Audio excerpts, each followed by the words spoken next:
And now to introduce our speaker, Dr. David Manheim finished his PhD and jumped right into many areas that we love. People who are into Less Strong or SlateStarCodex are interested in so many areas that he's been involved in, including catastrophic risk research and techniques for prediction, artificial intelligence. And very pleased that he's with us in Israel. In fact, he gave a talk at Less Strong Tel Aviv about the potential catastrophic risk from plague, epidemic, viruses, and he did that about 3 months before this epidemic. His conclusion, as I recall, is we're not all going to die. So that was very timely talk at Less Strong Tel Aviv. And now he's going to give a talk for us in another area of great interest, geopolitics and multi-actor AI alignment. David, over to you, please. Okay. So I'm going to talk about two kind of related things, which are geopolitics and multi-actor AI alignment. So the common thread is that this is a little bit complicated. So when you have more than one person involved in a interaction, lots more things can happen than when there's only one person that you're concerned about. There's a, I think, usually a dichotomy between groups of people where different groups see different things as complicated. In this case, I'm going to guess that there's some group of people who say, geopolitics is complicated, but it's not as though we're trying to build a de novo intelligence that's aligned with human values. So, it's not that complicated. And there's another group of people who are saying something like, obviously, AI safety isn't easy. It hasn't been solved yet, but we know geopolitics is basically unsolvable because we've been trying for centuries, and it's really hard. So I'm going to try and convince both of you that both groups that the other one is correct also.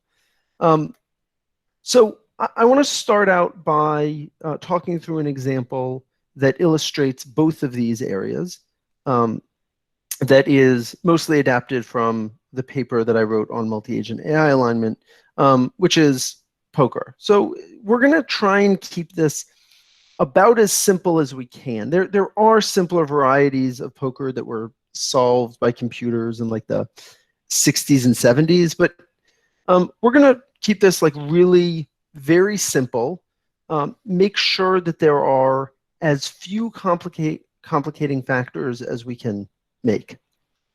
We're going to make lots of assumptions, including the fact that we know that both players are rational and they understand each other's goals.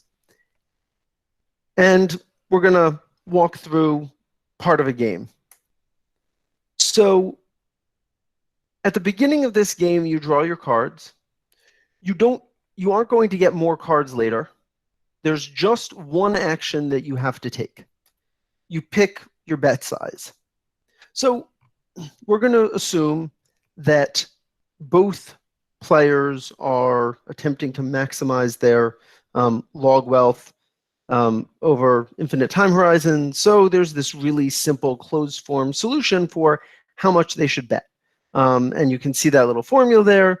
And so all you need to do is plug in the numbers. I gave you P up above.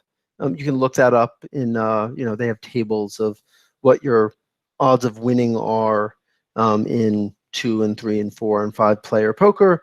So now all we need to know is how much you win. And the answer is you win how much the other player bets, which is not so complicated. There are 4,000 or so distinct hands that the other player could have that your pair of aces would beat.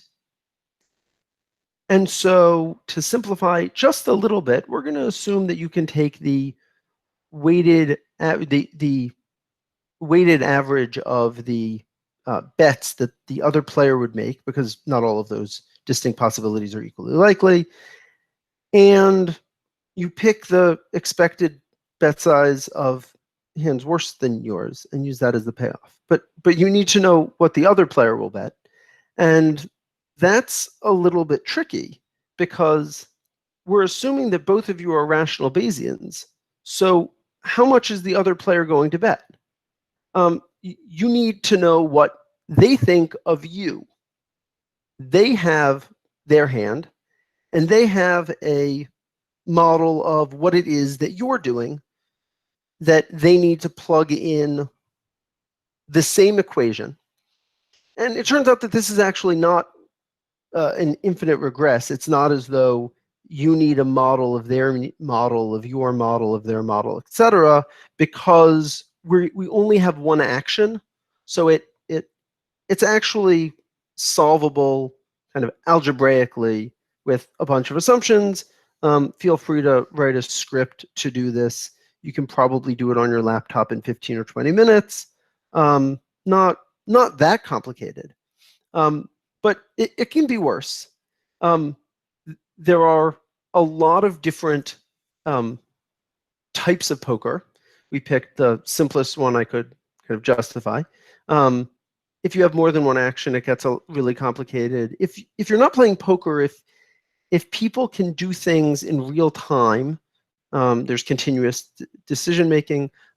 Many rounds of betting is actually really very interesting because if you talk to poker players, there's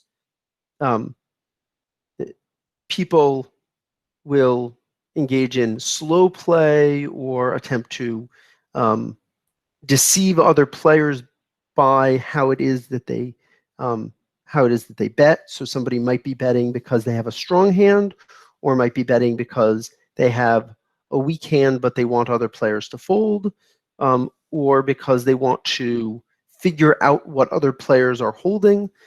When you have more than one round of actions, this gets very, very, very complex. And in poker, obviously, there's only one action to mention. The only thing that you do is bet. But most actual situations, there's more than one thing you could do. And in most situations, you don't actually know very much about the other actors at all. You don't know whether they're actually fully rational. You don't know what it is that their goals are. And you almost always don't know what it is that the possible actions they can take are. So we're not talking about something that's a lot of work but very feasible anymore. We're talking about something that's fundamentally infeasible to solve. So we're going to talk about geopolitics for a couple of minutes and try and explain why it is that the dynamics are similar. So we're going to start with a simple case and then get a little bit more complex. For those of you who aren't familiar with the Cuban Missile Crisis, the very quick rundown is that the Soviet Union was interested in having nuclear weapons in Cuba because they were upset that the US had nuclear weapons kind of on their borders in Europe and wanted to have kind of a similar situation. So they went to deploy nuclear weapons, and the United States found out. The crisis that was precipitated came very close to leading to the launch of nuclear weapons. We're all very grateful that it didn't. Castro actually, more than once, supposedly, in retrospect, people have said, we're going to launch now, we're going to launch the nuclear weapons. The US didn't know that there were already nuclear weapons in Cuba. They weren't fully deployed. Castro was all in favor of just launching. The Russians weren't. One of the submarines didn't know this, and there was a close call there. It was very messy.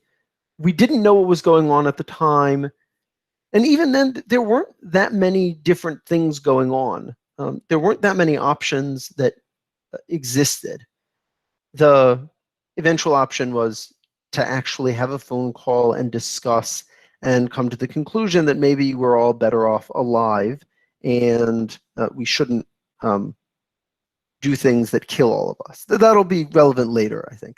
So I'm going to talk about a slightly more complex case, which is something that's kind of just wrapping up or going to, which is that for those of you who have been following the non-COVID, non-hurricane, non-end of the world news, there's also kind of the general geopolitics that have continued to go on.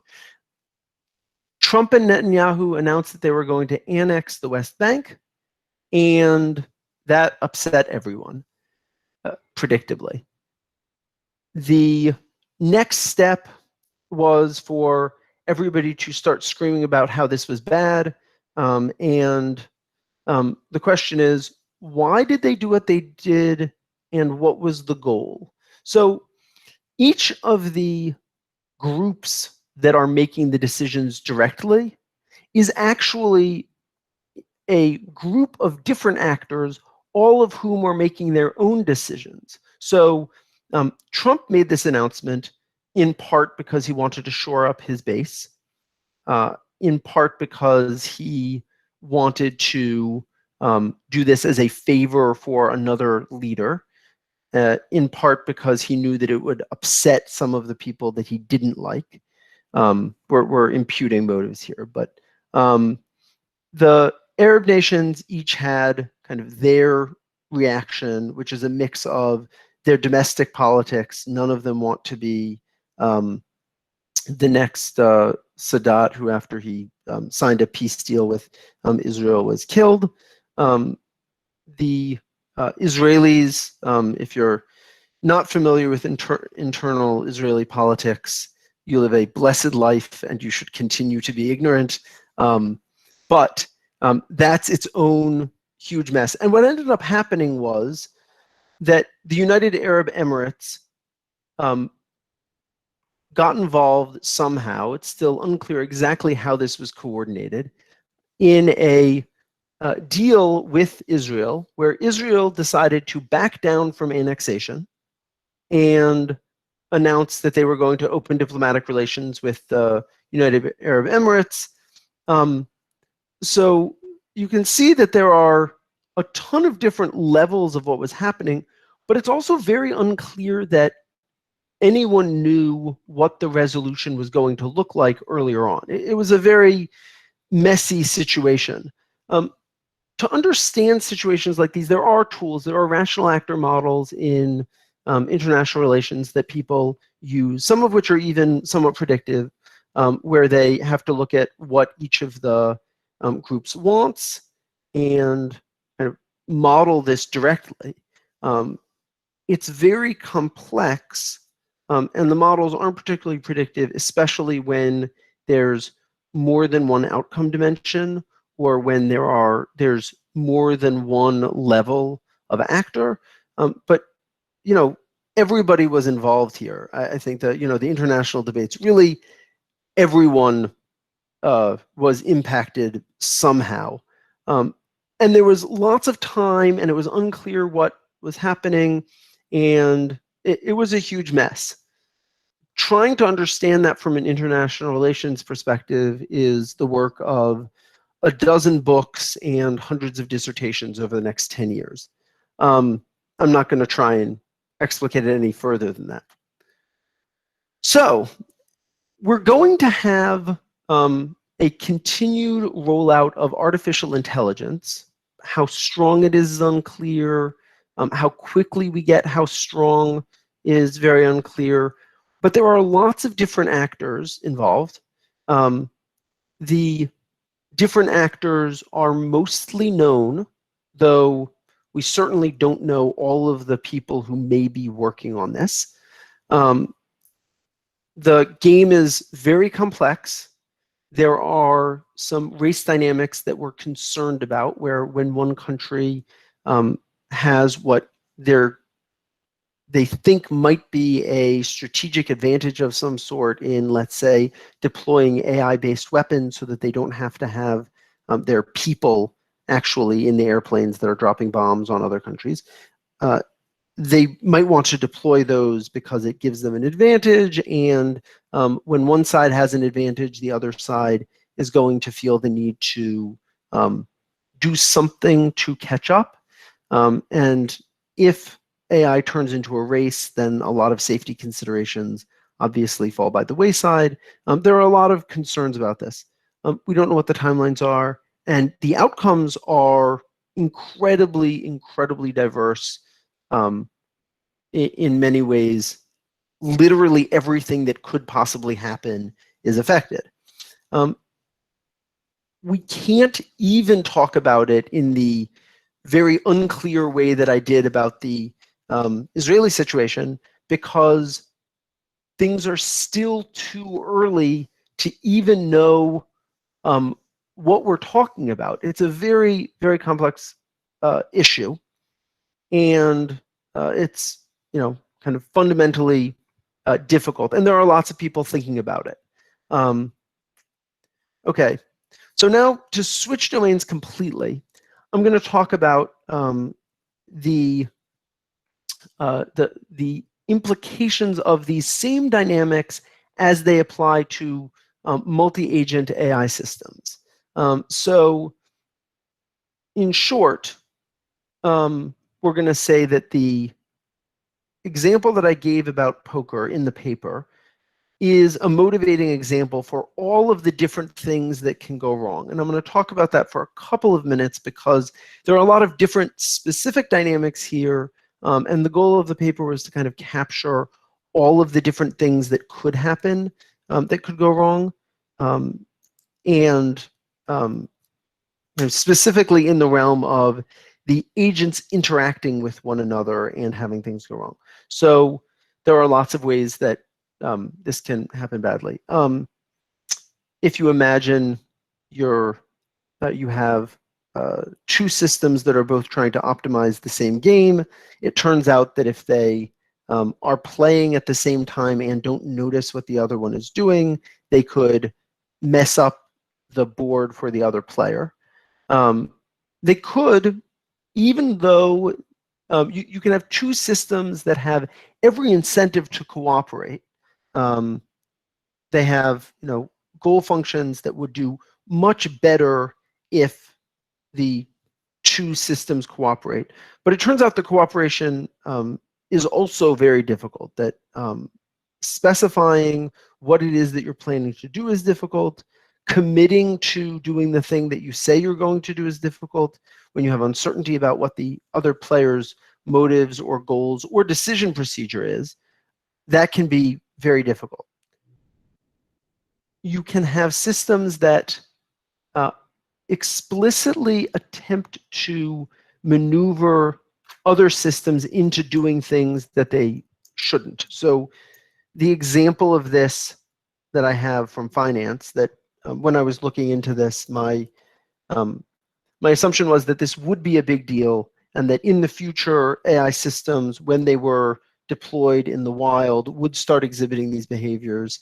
And then I started thinking about where there are systems that are using machine learning. And it turns out that we have lots of places where high-frequency trading systems in finance are doing things that, if a person did them, would be explicitly illegal. For instance, entering lots of bids in a market that they intend to cancel before they are filled is specifically illegal because you're intending to deceive other people. But you can't prosecute a system for intending to deceive other people if you don't understand the system. And the machine learning system just does the things it does because of the training data it has and because of the things that it's observed. So the SEC hasn't ever tried to claim that this is intentional. But it can be much worse than that. So entering orders that you don't intend to have filled is, in some sense, spoofing. You can also have systems that do things non-publicly in order to hide what's happening from the other agents, in order to convince other systems that they're doing things that they aren't, or they are doing, or they're not doing things that they are. But then there's also more direct interaction. We can imagine that an AI system that has access to the financial markets might have access to the internet more widely, might have ways to send messages, might be able to directly impact what other systems are doing to the extent that we haven't seen this happen, but you can certainly imagine that one of the best ways to get another machine learning system to do what you want is to go into its system and tell it to do the thing you want it to do. These are all very reasonable, straightforward extrapolations from the fact that when you have more than one agent and an unbounded space of which types of things they can do, things can get very complex and very difficult to predict. We have very little information. Like I said about geopolitics, we don't actually know enough to have strong views about what it is that, which failure modes will and won't occur, and which ones are and are not the most worrying. So I want to talk for just a second before I get to the ideas here. Everything I've presented here is an inside view, meaning we've attempted to reason about what's happening from the perspective of attempting to do the thing rather than observing from the outside. I pointed out that multiplayer poker is essentially impossible to solve. It turns out that people play poker all the time. Some of them do so relatively well. They're successful in doing so. And that gives us a clear indication that there is something there, that there's some way of doing it that we should be able to get to, that we should be able to replicate. And the hope is that we have some insight here. So, right, like, what are the solutions here? And the answer is, that's a really good question. And my answer is, no, this really is kind of formally completely intractable. And pragmatically, there are still things that I think are worth exploring. There's certainly a dispute in the AI safety community about whether formal proof-based investigation is the best model for doing safety compared to either doing deconfusion research or kind of more heuristic ways of ensuring safety. I think that there's much less debate in geopolitics about whether you should be attempting to solve the system versus act pragmatically. I think that everybody's on the same page about acting pragmatically as the kind of straightforward way that it has to happen. And so with that, I think I'd really like to talk more about this, but I think that me continuing to talk to what is right now an empty screen that I can't see anybody's face is of limited value. So I'm going to ask if we can open it up for questions and discussing this. I'm gonna address kind of the questions so far in the chat, and then maybe we can move on from there. Does that make sense? Yeah, David, I'll just read it out. Okay. And then people should feel free to type new questions in while we're talking. And after we've run out of those, then we can go ahead and open it up to everybody. So Ido Arad says, I'm interested in hearing more about specific ways of modeling multi-actor geopolitics. Mm-hmm. So there are lots of models in international relations that are used. Some of these are predictive or intend to be predictive. Many of them are purely descriptive.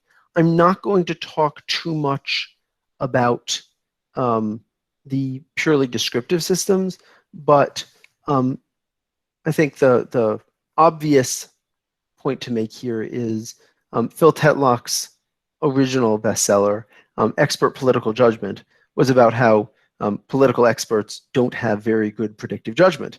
It turns out that just using the mostly descriptive models that they use isn't actually enough to tell you what's going to happen. The key insight that he had later is that there are groups of people who do have the ability to do better than that, but there are also some very clear successes in the realm of geopolitical forecasting based on more formal models. So one of the I'm forgetting his name. There's somebody who's written a number of agent-based models that assume that you can model each actor as having a specific policy preference in one dimension, and their preferences are just a monotonically decreasing function of distance from that point. And so if you think about if my favored option is to go back to the Israel example, if my favorite option is to have Israel not annex anything and go away, then them annexing things is really far from my position, and them coming to some negotiated settlement is a little bit closer, and them deciding not to annex anything and just like go home and like not get any concessions from anybody is exactly what I want.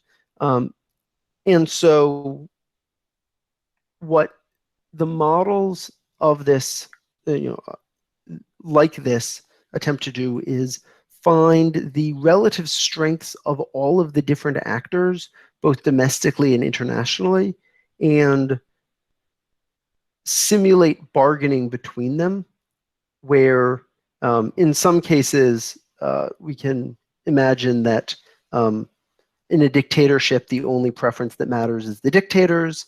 In a country like Iran, you need to care about the Republican Guard. You need to care about the Ayatollah. You need to there are kind of a long list of groups, each of which have different types of influence, but varying levels of influence over a certain policy domain. These models have been used to predict things like whether the EU would do something punitive in response to Brexit, or specifically what Iran would do when it was dealing with the nuclear sanctions.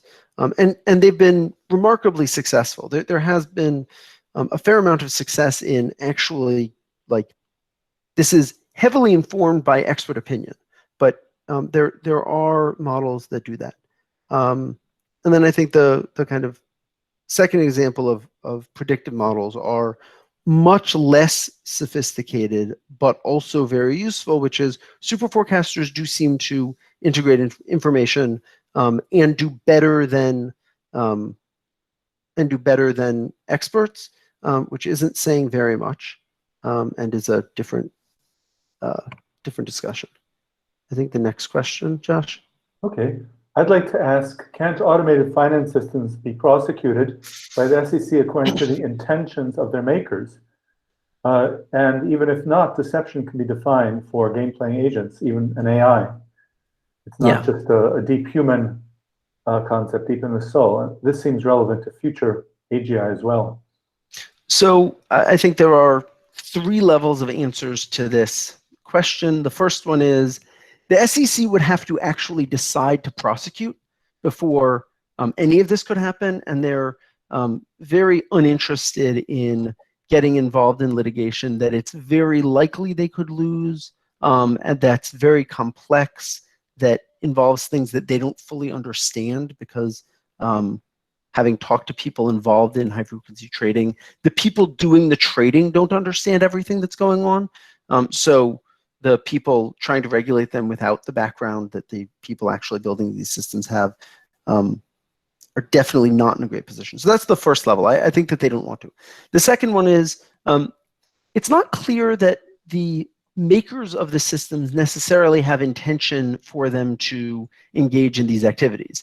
If you train a system to do random things and see what happens, and it and the objective is just figure out how to make money, if it comes up with strategies on its own, even if you, this is kind of the AI safety side of things, which is even if you try to tell it it's not allowed to do this, you're probably not going to manage it.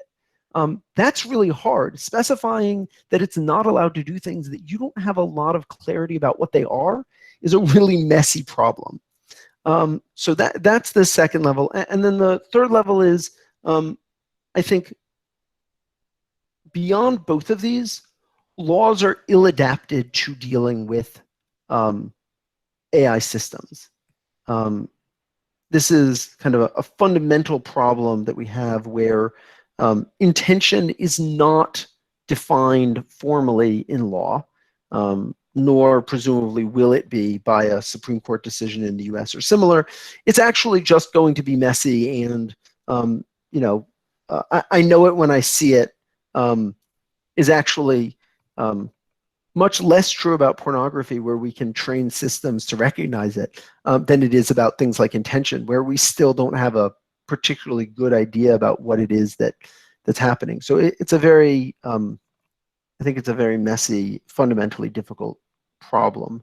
And so I think that's the last thing to say about why it will be difficult to prosecute them, even for behavior that, when humans engage in it, is definitely illegal.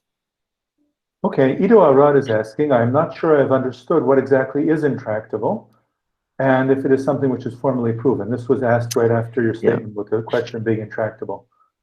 Yeah, so when we talk about computational complexity, we talk about it as a function of the size of the input. We know that the complexity of these systems goes up very quickly as the number of players increases, or as the number of possibilities increases, or so it's and I do not have at the tip of my fingers the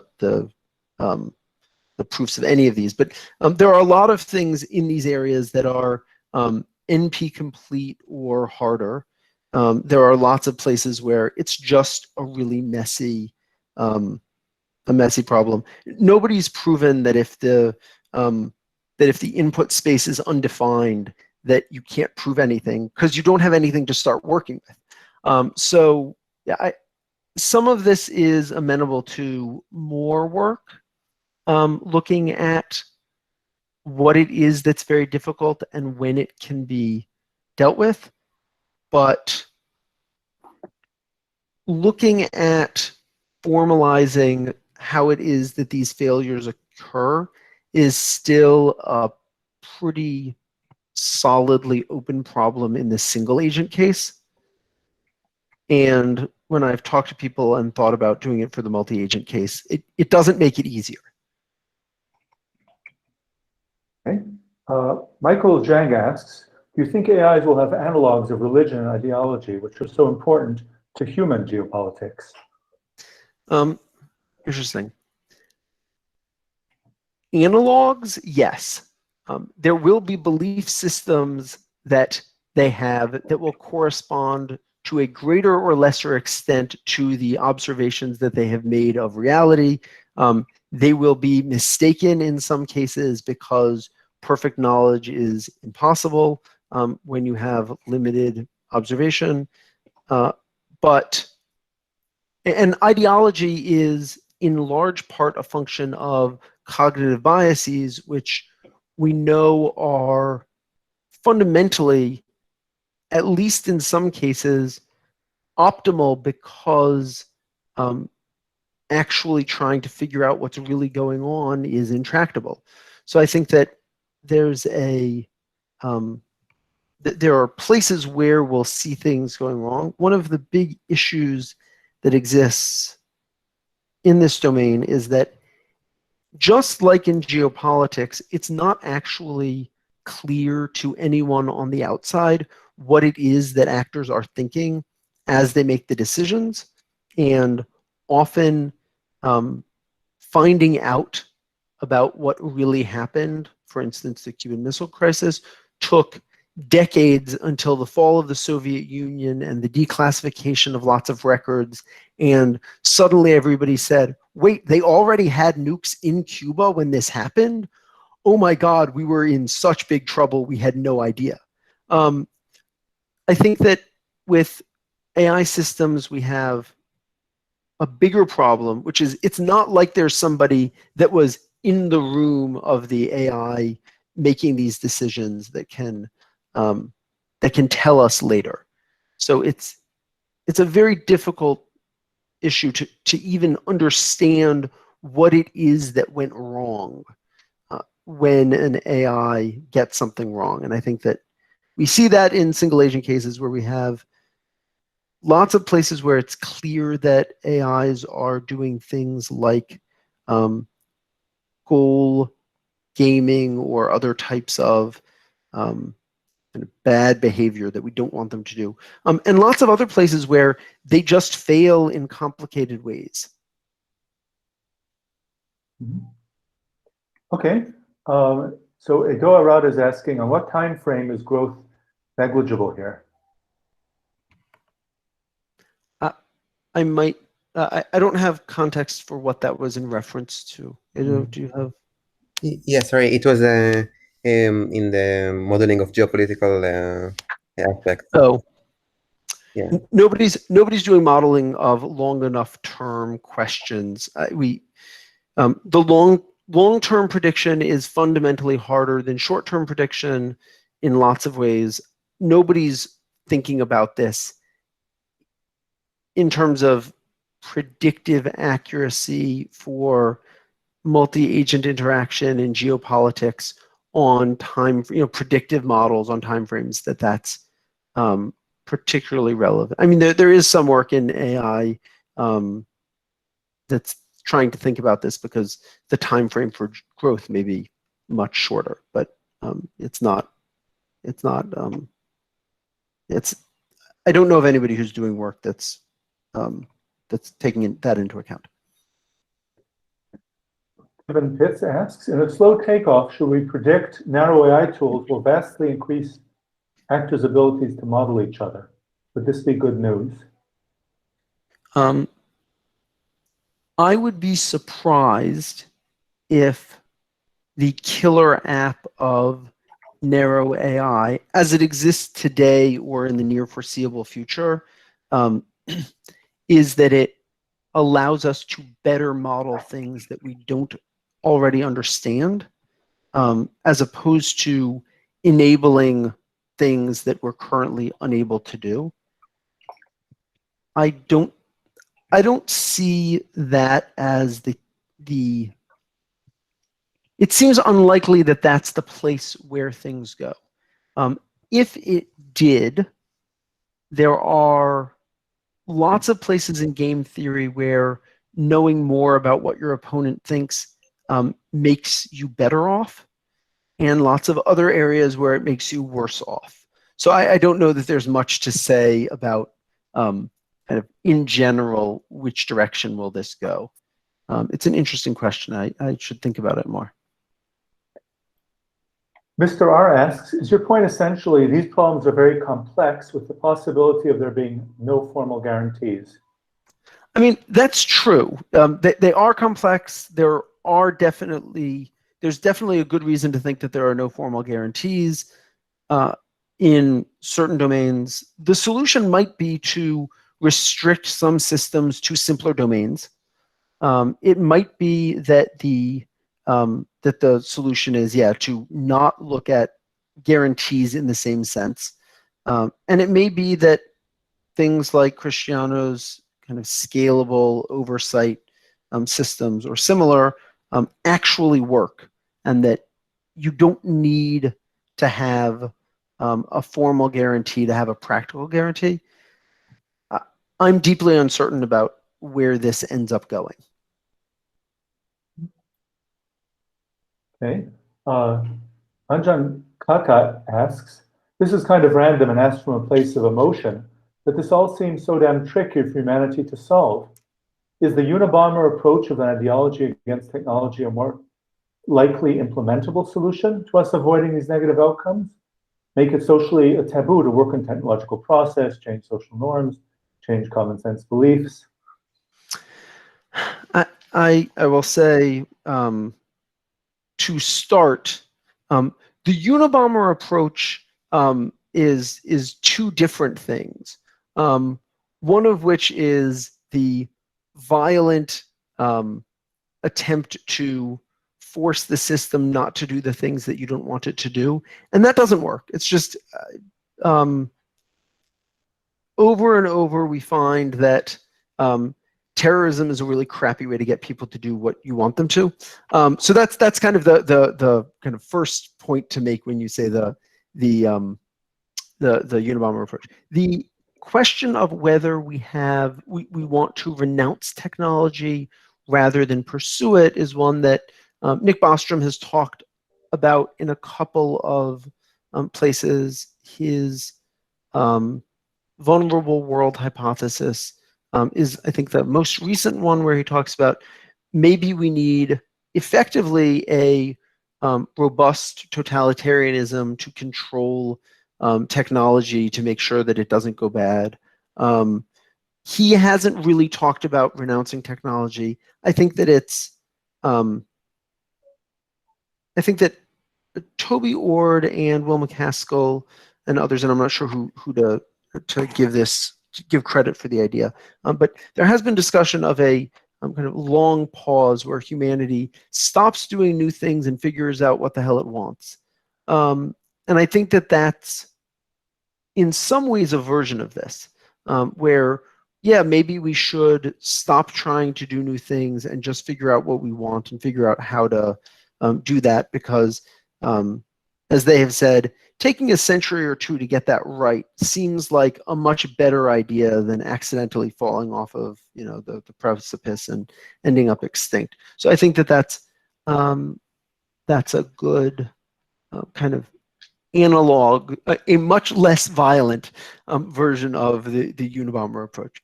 I don't think that it's tractable in the short term to create a social taboo to do anything different. Long reflection. Thank you, Ida. Yeah. So I don't think it's a tractable path forward. I'd be happy to be shown that I'm wrong. Okay, thank you. I don't see any more written questions, so let's open it up. Somebody would like to unmute and ask a question. After we have that discussion, we'll go to the breakout room. So please, anybody who would like to speak up, do. I'm closing the question mark in case anybody was still staring at it. I can send you a copy of the slide.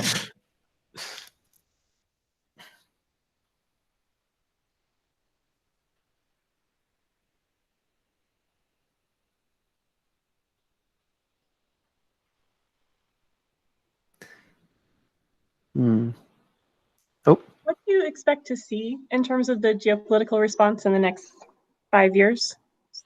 What do you see happening, or what do you think is very likely to happen? So over the next 5 years, I think that I should take a step back before directly answering that and say it's very unclear how quickly things are going to evolve. There's good reason on our priors about previous worries about new technologies to think that this will be much slower than the technologists are concerned about. I think the quote about the internet was, if you had guessed in 1990 that the internet would be a huge deal and completely change the world in the next 5 years, you would have lost a lot of money.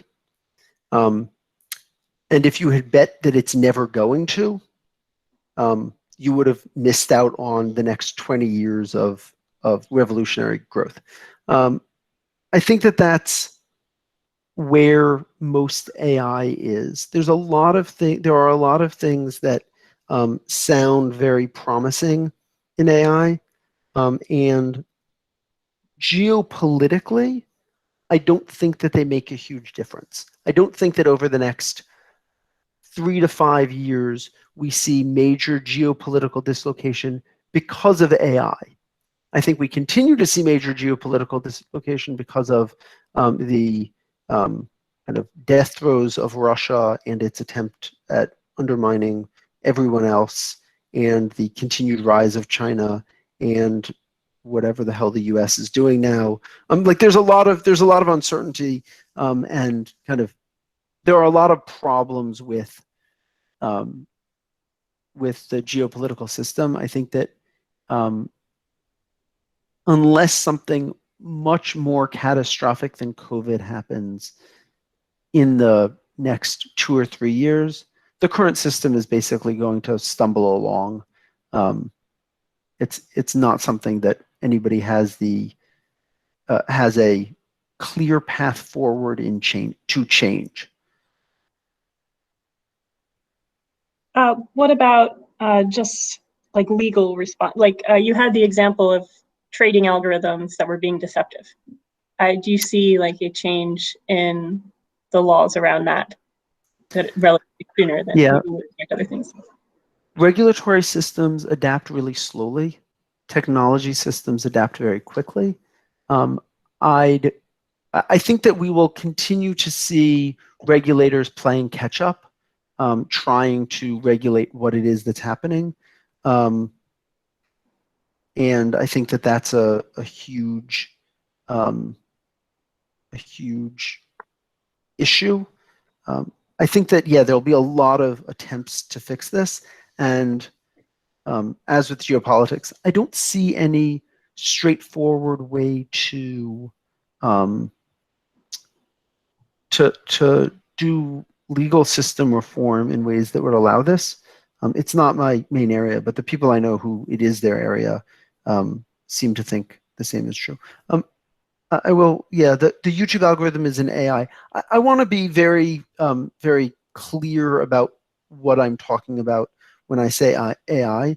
There are machine learning systems that will continue to influence the world very severely.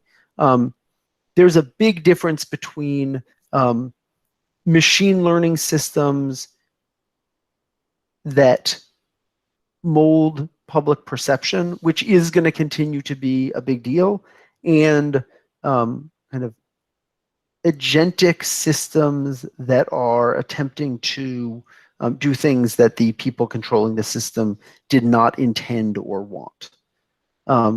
That's not, there are second order effects of YouTube optimizing for ad views, but there's second order effect of YouTube optimizing for ad views, not the AI system doing something it's not supposed to. Yes, it's a major change. It's also kind of the inevitable endpoint of telling companies that they don't have any responsibility other than maximizing shareholder value, which is its own myth, but I won't get into that. All right, thank you. So most of the actors who are trying to build AI are not state actors currently. Does this sort of change things for you? Do you expect them to become state actors, or does it not really matter? Or what's your take on this?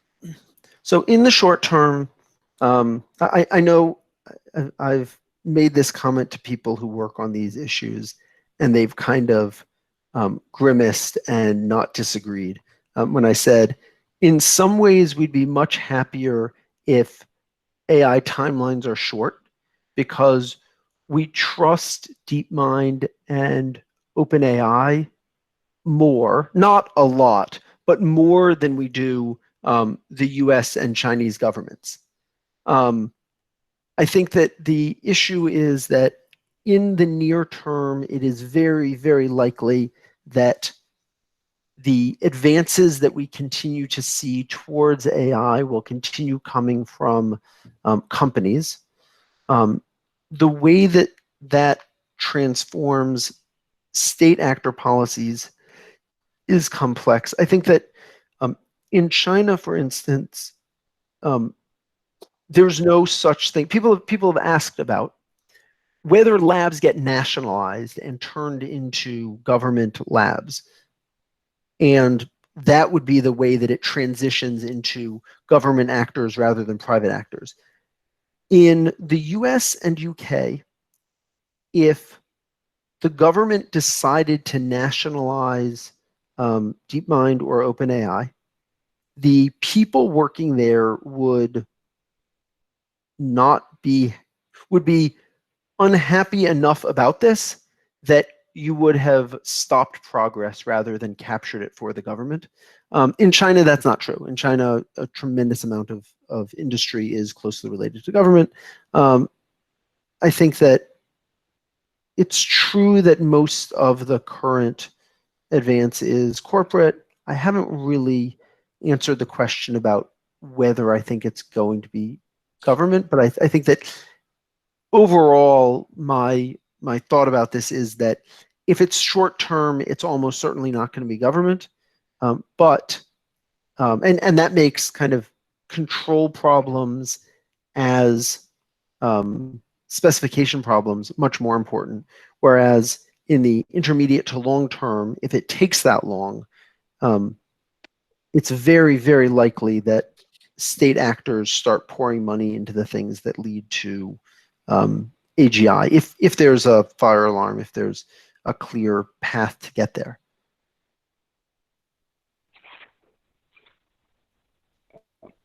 David, I have a question about what you pay attention to update your predictions and estimates. For example, it seems like there's this implicit assumption around Moore's law and computational power that underlies a lot of people's estimates, and it seems like Moore's law only has about a decade left, or 16x, and if you assume monolithic 3D, that's maybe another 5 or 10x. So you're looking about like 80x to 160x of deterministic computing power increase, but after that, it's not really clear. So I'm just curious, like something like that, how does that update your estimates, or if there's other stuff you pay close attention to? So there's a big question about where the limiting factors of AI systems are. Some parts of AI are embarrassingly parallelizable enough that Moore's law just doesn't matter. It's just a question of how much money you dump into the system. Some parts are not. There are definitely places where that will matter. There's also a question about how much performance improvement is algorithmic versus just computational. There are a lot of debates about this. I have very weak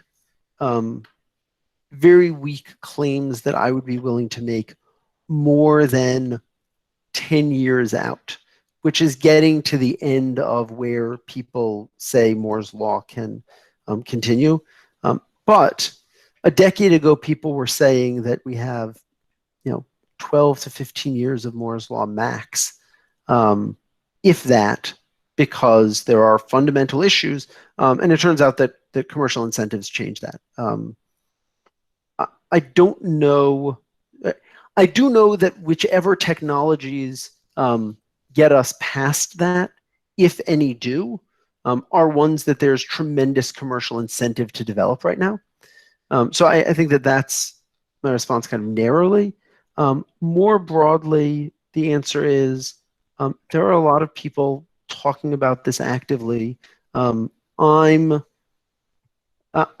pay attention to those discussions, some of which are public on, in talks and papers, some of which are not. Not that they're kind of top secret or anything, just like they happen kind of much less formally. I pay attention, and I don't have a lot of confidence in long-term predictions about technology because historically we've been pretty mediocre about it. not first order effects, but kind of where things go.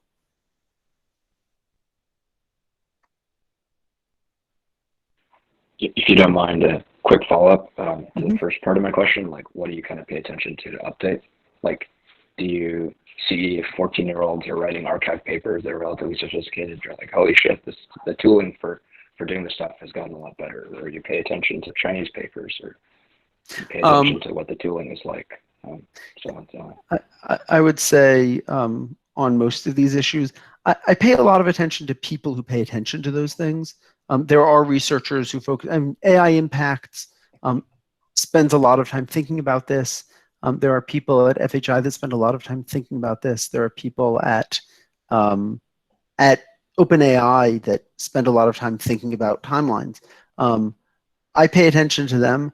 I don't have some combination of I don't have the substantive background to follow everything, and I don't have the time to follow all of the discussions that are happening around this.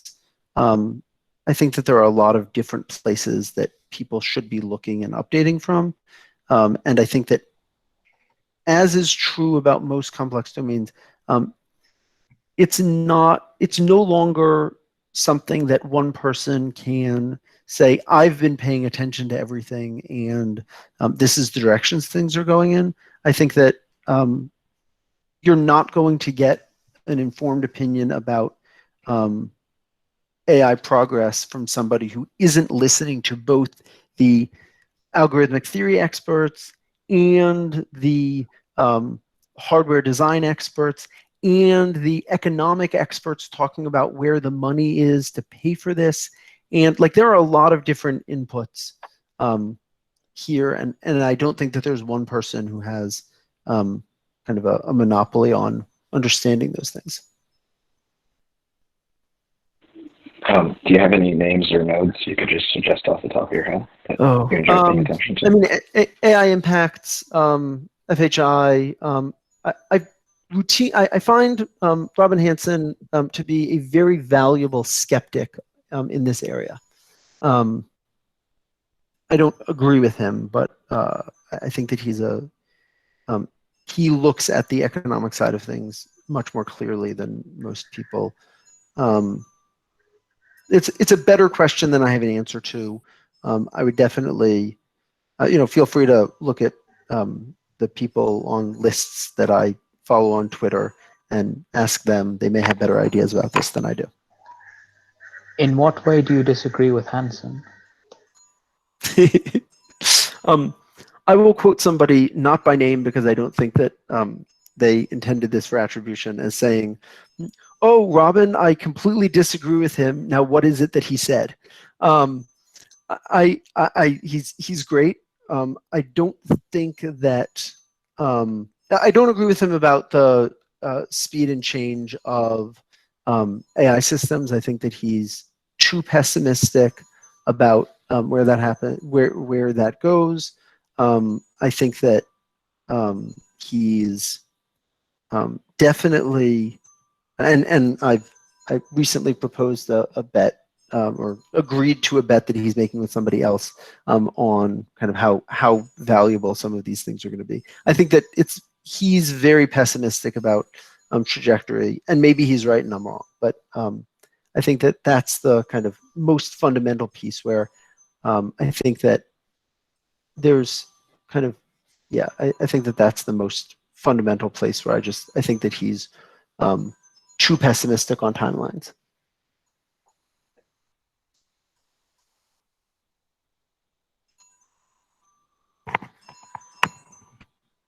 What kind of research would you like to see more of in this space?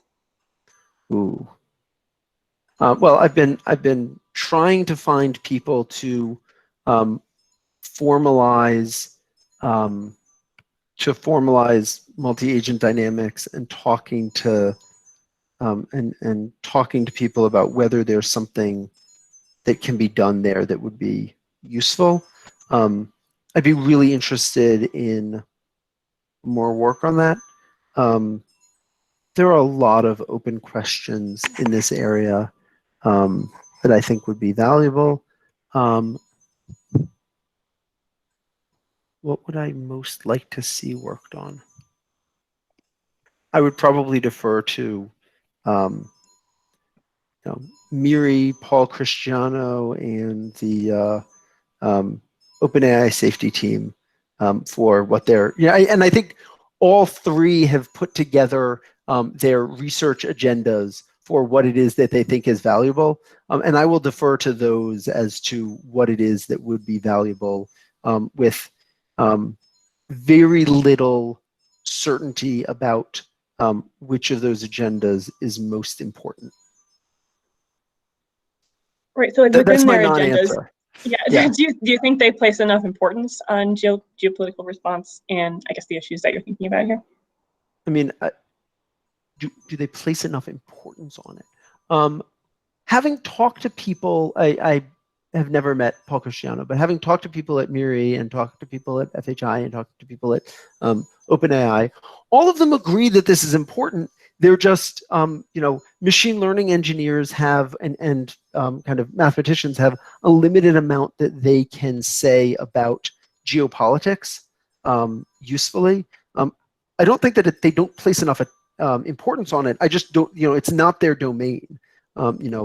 They also will tell you that it's very important for people to, exercise and get enough sleep, but they're not pushing that because that's not what they do. Like there are a lot of different things that would be good. So yeah, I don't think that that's really the issue. I think that they mostly, from what I've seen, they do appreciate that these are big issues, and I think they feel similarly about geopolitics as I do about technical AI safety, which is it'd be really great if somebody solved this because it would make things much safer and that would be good. But yeah, beyond that, I don't think that they're putting too little emphasis on it. I just don't think that it's what they do. So open what? Go ahead. Yeah.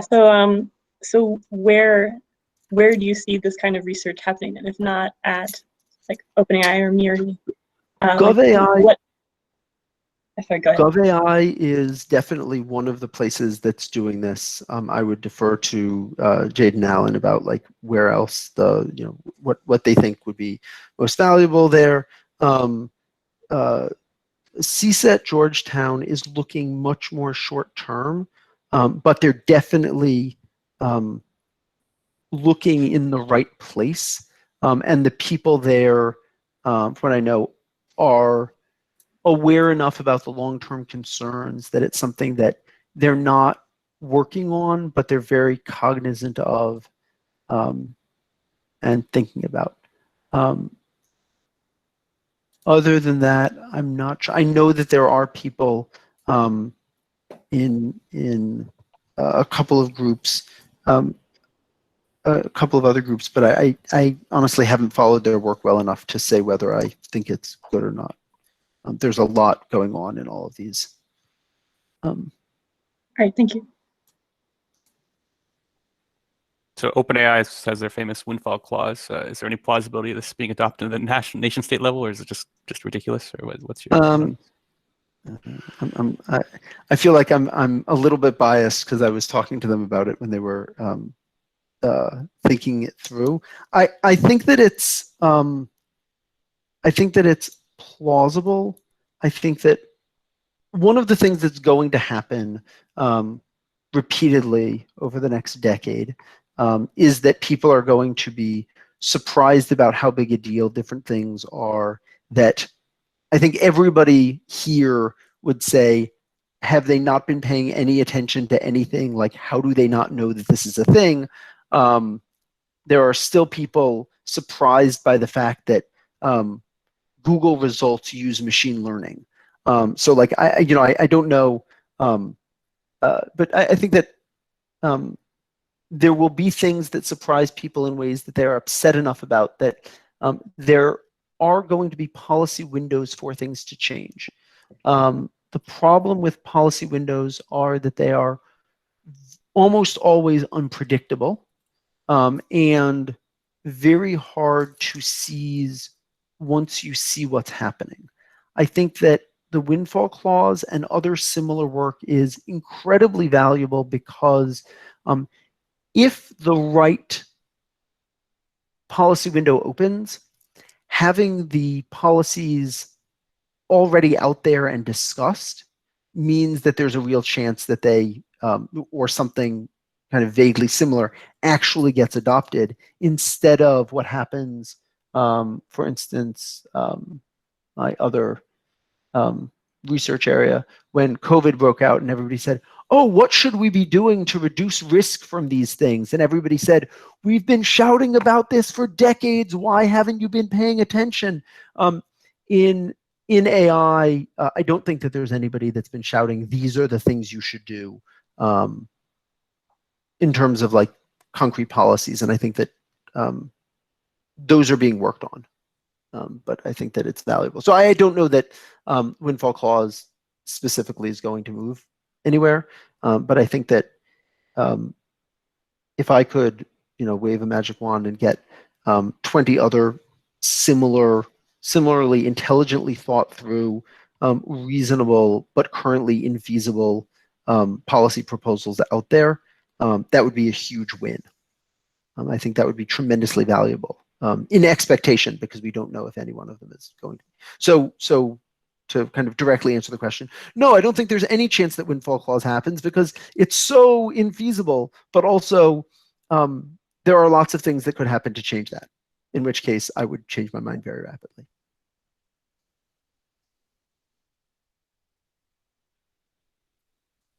David, do you think that there's a chance of a runaway advantage to one side? Now, by this, I don't mean a hard takeoff of artificial general intelligence, but just that Google becomes, instead of $1 trillion company, a $10 trillion company, or that the United States just takes the lead, just happens to be ahead, but gets to be just far, far ahead in military AI. Is that scenario likely? So I think that the if you play board games, some games have balance mechanisms that mean that having an early lead matters a lot, and others don't. And those second types of games suck. Futures where there's no balance mechanism, where one group kind of takes off, are more worrying in some ways and less worrying in others. Do I think that there's a sustainable advantage from one group doing this?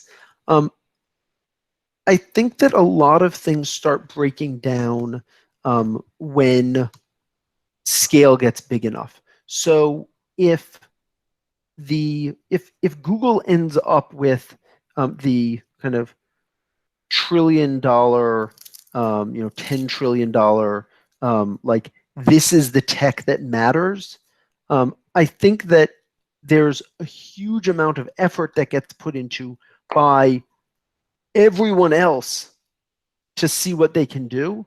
And I think that because so many of the kind of, when you're not talking about hard takeoff, so many of the things that are needed happen at human speed, that there are lots of opportunities for groups within Google to say, we're all leaving and starting our own company because we don't trust Google with all this power.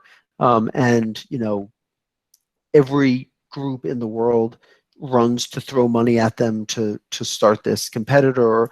So I think that there are lots of places where catch-up dynamics could happen. I think that that worries me because of race dynamics.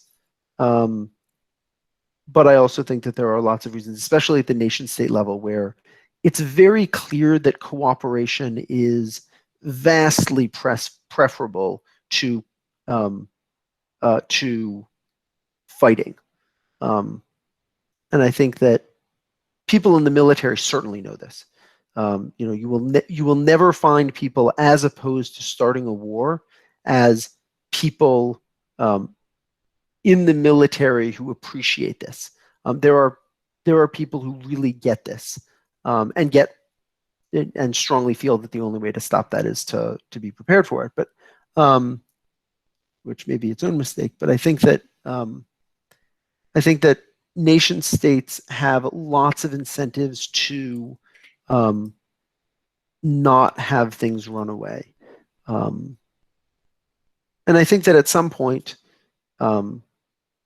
if one side does gain enough of an economic or other advantage like that, the discussion changes enough that it's no longer about kind of one nation state versus another. I think that kind of fundamental dynamics can shift when things change that much. So I don't know. My answer is I don't know. But those are my thoughts. There's the saying that like history doesn't repeat itself, but it rhymes. Yeah, I think that. Do you feel like there is anything to be? Is there anything you found really helpful in reading history for thinking about this stuff? So I was talking about this with somebody. It probably was a Twitter conversation. I'm not remembering. I think that that the learning history as a discipline, the types of things that you do to learn history, are not useful for predicting the future. Meaning, just the modes of thought that you need to understand history are different, and there's no way to replace actual data when you're thinking about what could happen. And yeah, the data that we have from history is often weak or incomplete, but it's also the only alternative that we have to purely theoretical guesses about what will happen. And those suck.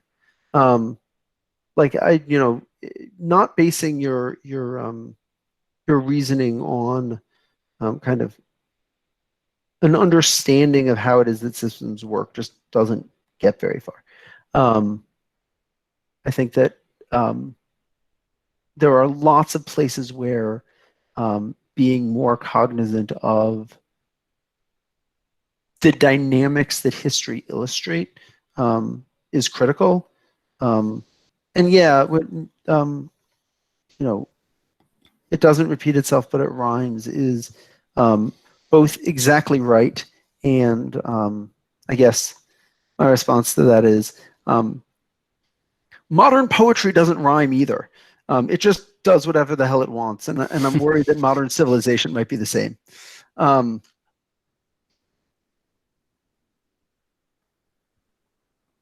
So you talk about these like global political modeling, but there's also this internal political modeling of the team that's developing AI, or the leading team.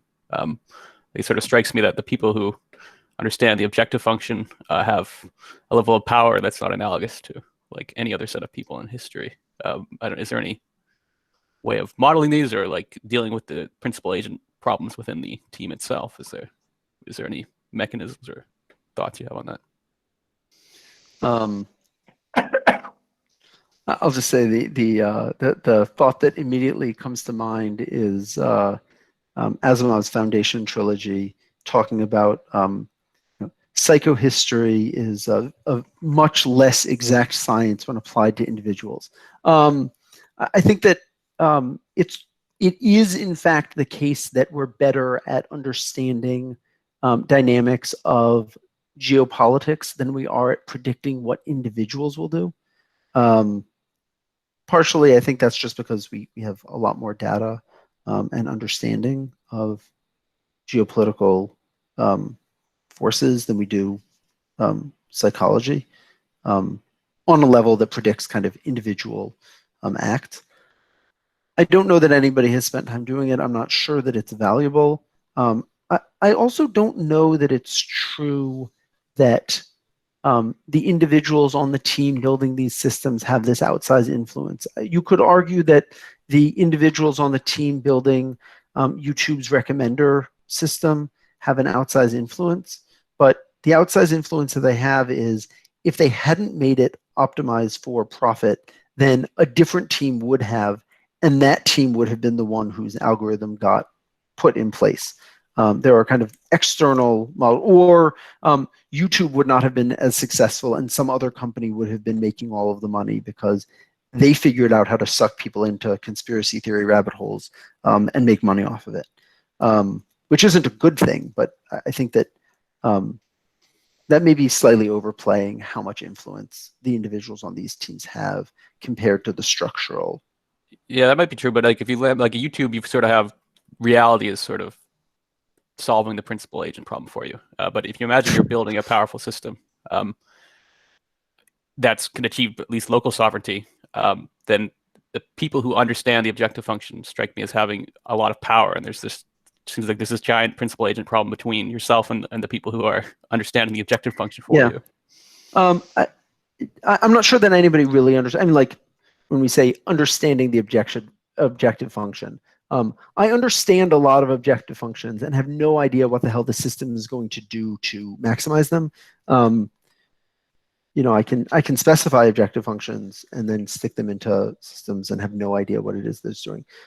Minimizing training divergence doesn't tell me what a system's going to do. It doesn't tell me very much about what the types of things that it will find useful will be. So I'm not sure that there's anyone who really understands this at that level, that has that level of control. Is that not the goal of alignment, though, to be able to predict the actions? If we solve alignment, I've said this before privately. I'm happy to say it publicly, even though I suspect that there are people who will be upset by it.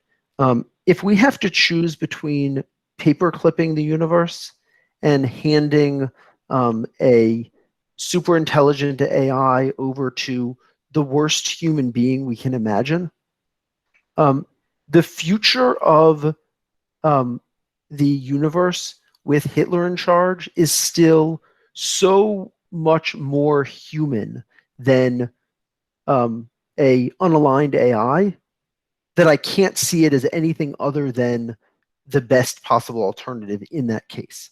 Obviously, I'd much rather have it not be somebody who's insane and horrific. But I think that if we have to hand over control of these systems to somebody, there's no way to align them with human values writ large, because human values writ large aren't a coherent thing. And I'm not sure what to do with that other than to say, the choice of who it is that gets to pick the global optimization system is already a broken system. If that's what's happening, we've already lost on alignment writ large.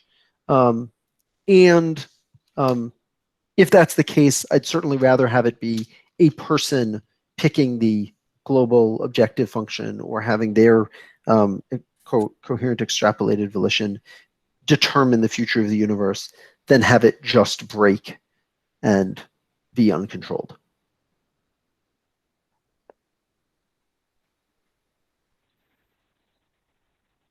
Happy thoughts.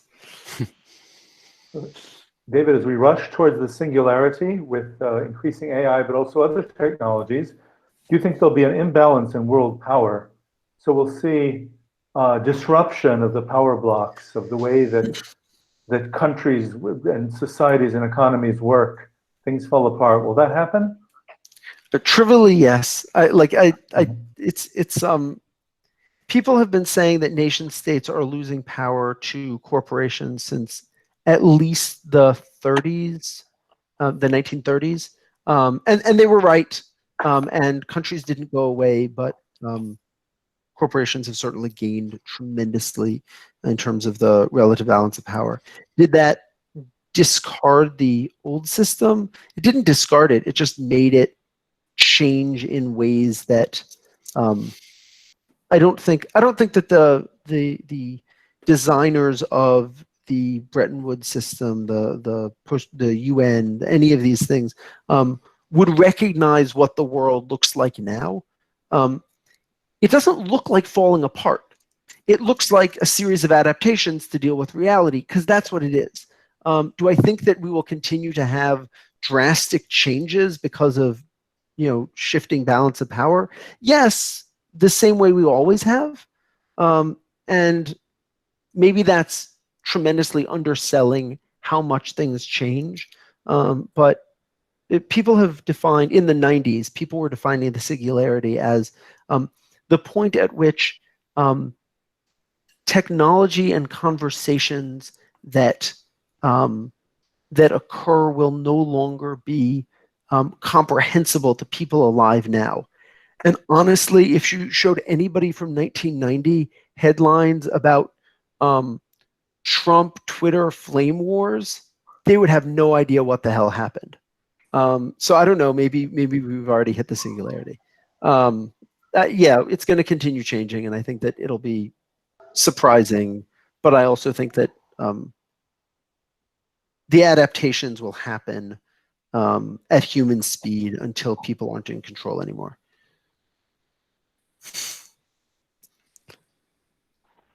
I have a question about if history. I really liked your comment about modern poetry.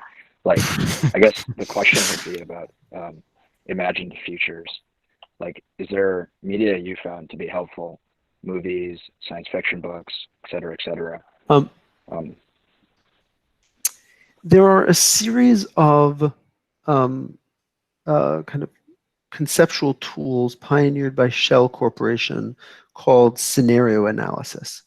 And basically the way that that works is to look at the way trends go and understand and think about a couple of specific conceptual tools. This is, to get back to a long discarded point. Something I disagree with Robin Hanson about. When he wrote Age of M, he said he doesn't understand why anybody would do scenario analysis when they can just project one scenario forward. And I think that the value of scenario analysis specifically is that it covers a huge amount of ground while still getting more depth. I think that that's much more valuable than trying. I think the clear attempt to build models of what the future might be like if specific things change is much more valuable than just looking at one one path forward, if that makes sense. So I would say that literature is good. It is a good place to start. I don't know if there's a better.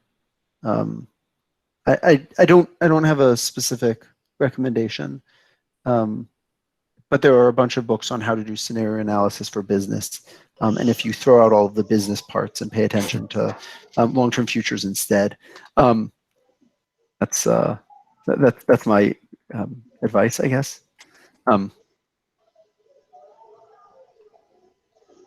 Would anyone else like to speak up and ask a question? Hi, yes. Can you hear me?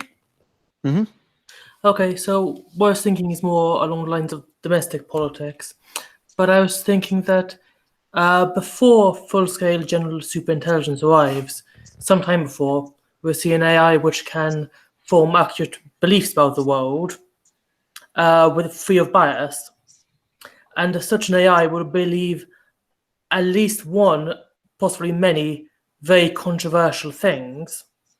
And without getting into which things it's likely to believe, it will essentially get cancelled. Like, there'll be a huge amount of pressure put on people to switch the damn thing off. And for this reason, it might actually be almost impossible to build such an AI in somewhere like America unless you actually program it to deceive humans, which obviously isn't something you wanted to do.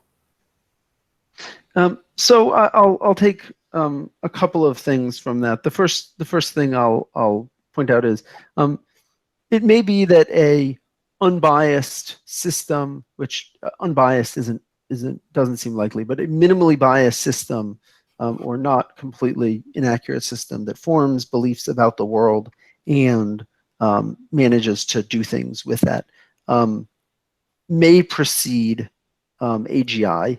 I'm not sure if it precedes AGI by decades or months or picoseconds, but like that, that may happen.